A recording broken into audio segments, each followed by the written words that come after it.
New Jersey സ്റ്റേഡിയത്തിൽ റഫറിയുടെ അവസാന whistle മുഴങ്ങിയപ്പോൾ football ലോകം സാക്ഷ്യം വഹിച്ചത് ഒരേ സമയം രണ്ട് ചരിത്ര നിയോഗങ്ങൾക്കായിരുന്നു. ആ സുവർണ നിമിഷത്തിനൊപ്പം കാൽപന്ത് കളിയുടെ 100 വർഷത്തെ ചരിത്രത്തിലേക്ക് ഒരു 19-കാരൻ പയ്യൻ തന്റെ പേര് സുവർണാക്ഷരങ്ങളാൽ എഴുതിച്ചേർക്കുകയായിരുന്നു. Lamine Yamal നസ്രോയി എബാന.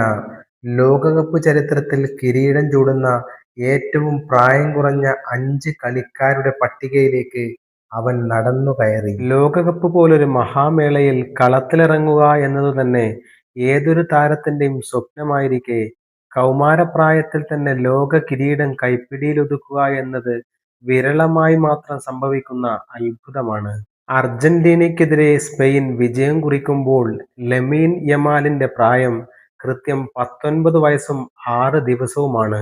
ലോകകപ്പ് ചരിത്രത്തിൽ ഏറ്റവും കുറഞ്ഞ പ്രായത്തിൽ കിരീടം നേടിയ 5 പ്രതിഭകളുടെ പട്ടിക പരിശോധിച്ചാൽ ലാമിന്റെ നേട്ടത്തിന്റെ വ്യാപ്തി ബോധ്യമാകും. അവൻ വെറുമൊരു ബെഞ്ച് കളിക്കാരനല്ല, മറിച്ച് സ്പാനിഷ് നിരയുടെ ആക്രമണങ്ങളുടെ കുന്തമുനയായി മാറിയാണ് ഈ നേട്ടങ്ങളെല്ലാം സ്വന്തമാക്കിയത്. 2007 ജൂലൈ 13 സ്പെയിനിലെ എസ്പ്ലൂഗഡ് ഡി ലൊംബ്രേഗാത്തിലാണ് ലമീൻ ജനിച്ചതെങ്കിലും അവന്റെ വേരുകൾ കിടക്കുന്നത് റോക്കഫോണ്ട എന്ന ചേരി പ്രദേശത്താണ്. മൊറോക്കോയിൽ നിന്ന് ടിക്കറ്റില്ലാതെ ബസ്സിൽ ഒളിച്ചിരുന്ന് സ്പെയിനിലേക്ക് കുടിയേറിയ ഫാത്തിമ റൊമാനി എന്ന ഉമ്മൂമ്മയുടെയും കടുത്ത സാമ്പത്തിക പ്രതിസന്ധികളോട് പോരാടിയ മാതാപിതാക്കളുടെയും വിയർപ്പിന്റെ ഫലമാണ് ലമീന്റെ ഈ വിജയം. ചെറുപ്പത്തിൽ വംശീയ അധിക്ഷേപങ്ങളും കറുത്തവൻ അറബി വിളികളും കേട്ട് വളർന്ന ലമീൻ കളിക്കളത്തിൽ ഗോളടിച്ച ശേഷം തന്റെ വിരലുകൾ കൊണ്ട് കാണിക്കുന്ന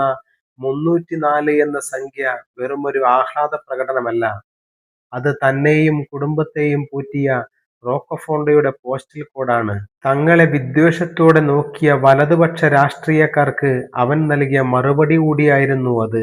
ഫുട്ബോൾ മനുഷ്യരെ ഒന്നിപ്പിക്കാനുള്ളതാണ്, ഞങ്ങളുടെ ടീം ഒരുമയുടെ ഉദാഹരണമാണ് എന്ന് ഉറപ്പിച്ചു പറഞ്ഞ ലമീൻ ഇന്ന് വിദ്വേഷത്തിന്റെ ആ പഴയ തെരുവുകളെ തന്റെ ജേഴ്സി അണിയിച്ച് നൃത്തം ചെയ്യിപ്പിക്കുകയാണ്. ഈ ലോകകപ്പ് വിജയം സ്പെയിൻ എന്ന രാജ്യത്തിന്റെ കായിക വിജയത്തിനപ്പുറം അവരുടെ സാമൂഹിക മാറ്റത്തിന്റെ അടയാളം കൂടിയാണ്. ലമീൻ യമാലും അവന്റെ ഉറ്റ സുഹൃത്ത് നിക്കോ വില്യംസും ഇന്ന് സ്പെയിനിന്റെ ദേശീയ നായകന്മാരാണ്. ഒരിക്കൽ കുടിയേറ്റക്കാരെ സ്പെയിനിന്റെ ശാപമെന്ന് വിളിച്ചവർ ഇന്ന് അവരുടെ ഗോളുകൾക്ക് മുന്നിൽ തലകുനിക്കുന്നു.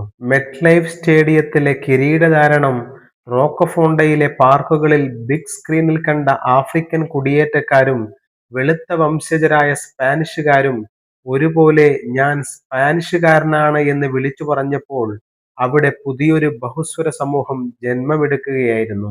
തന്റെ ഉമ്മൂമ്മയുടെ കൈപിടിച്ച് വിദ്വേഷത്തിന്റെ തെരുവുകളിലൂടെ നടന്ന ഒരു ബാലൻ ഇന്ന് 19-ാം വയസ്സിൽ ലോക ഫുട്ബോളിന്റെ സുവർണ സിംഹാസനത്തിൽ പെലെയ്ക്കും റൊണാൾഡോയ്ക്കുമൊപ്പം ഇരിക്കുന്നു എന്നത് ഫുട്ബോൾ ചരിത്രത്തിലെ ഏറ്റവും മനോഹരമായ കാവ്യനീതിയാണ്. ടിക്കറ്റില്ലാതെ ഒരു ബസ്സിൽ ഒളിച്ചിരുന്ന് സ്പെയിനിലേക്ക് വണ്ടി കയറിയ ഒരു ആഫ്രിക്കൻ ഉമ്മൂമ്മയുടെ പേരക്കുട്ടി ഇന്ന് സ്പെയിനിന്റെ ഭാവി നിർണയിക്കുന്ന രാജകുമാരനാണ്. കാൽപന്ത് കളി വെറും ഒരു വിനോദമല്ലെന്നും അതിന് അതിരുകളില്ലാത്ത സ്നേഹത്തിന്റെ ലോകം സൃഷ്ടിക്കാൻ കഴിയുമെന്നും ലമീൻ യമാൽ തന്റെ ഓരോ ചുവടിലൂടെയും തെളിയിച്ചുകൊണ്ടിരിക്കുന്നു. സ്പെയിൻ മാറുകയാണ്, ഒപ്പം ലോകവും.